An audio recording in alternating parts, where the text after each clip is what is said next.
দর্শক এই মুহূর্তে টিএসসিতে আছেন আমাদের সহকর্মী আবু সাইদ। আমরা সরাসরি যুক্ত হচ্ছি তার সাথে।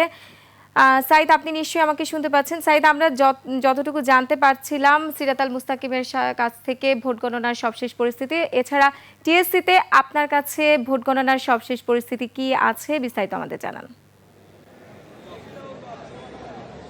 ধন্যবাদ রোমানা। এই মুহূর্তে আমি রোমানা দাঁড়িয়ে আছি টিএসসিতে। আমার পেছন ভাগে কিন্তু এই মুহূর্তে টিএসসি যে ভোট কেন্দ্র রয়েছে সেই ভোট কেন্দ্রে যে ভোট গণনা সেটি কিন্তু চলছে।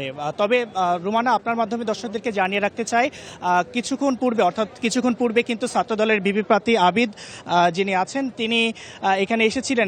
তিনি কিন্তু যে ভোট কেন্দ্রে সেখানে প্রবেশ করতে চেয়েছিলেন, কিন্তু তাকে প্রবেশ করতে দেওয়া হয়নি এমন অভিযোগ তিনি করেছেন। এবং বেশ কিছুক্ষণ টিএসসির যে গেট, সেই মূল গেটে যেখানে ভোট কেন্দ্রের প্রবেশস্থল সেখানে তিনি অবস্থান করেছিলেন। পরবর্তীতে যখন ভিতর থেকে দায়িত্বপ্রাপ্ত একজন এসে যখন বলা হয় যে ভিতরে তারা প্রবেশ করে দেবেন, তখন কিন্তু আবার আবিদ সেখান থেকে চলে যান এবং সরাসরি সেখান থেকে সিনেট ভবনে যান। সিনেট ভবনে যে রিটার্নিং কর্মকর্তারা আছে সেখানে তিনি অভিযোগ দেন এবং সেই অভিযোগ দেওয়ার পরে সেখান থেকে বের হয়ে তাকে আমরা লক্ষ্য করেছি তিনি কিন্তু ল্যাবরেটরি যে ভোট কেন্দ্রটি রয়েছে, স্কুল ভোট কেন্দ্র, সেখানে এবং পাশাপাশি ঢাকা ক্লাব যেটি আছে সেখানে যান। এবং পরবর্তীতে এরপরে কিন্তু আমরা লক্ষ্য করেছি টিএসসি ঘিরে হচ্ছে সর্বপ্রথম যে আবিদ যে সময় বাইরে মানে সেখানে অবস্থান করছিলেন, সে সময় কিন্তু যে ভোট গণনা সেটি কিন্তু স্থগিত রাখা হয়েছিল।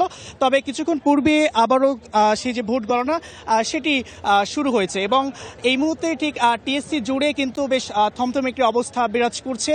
কারণ ক্ষণে ক্ষণে আসলে কিন্তু এখানে যে রং বদলাচ্ছে, কারণ হচ্ছে এখানে যারা বিভিন্ন প্রার্থী আসছেন, বাকের মজুমদার সহ অন্যান্য যারা আছেন, তারাও কিন্তু নানা ধরনের অভিযোগ করছেন। এটি ছিল টিএসসি থেকে আমার কাছে সর্বশেষ।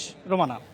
আবু সাইদ, আপনাকে ধন্যবাদ। দর্শক, টিএসসি থেকে ডাকসু নির্বাচনের সবশেষ খবরাখবর জানাচ্ছিলেন আমাদের সহকর্মী আবু সাইদ।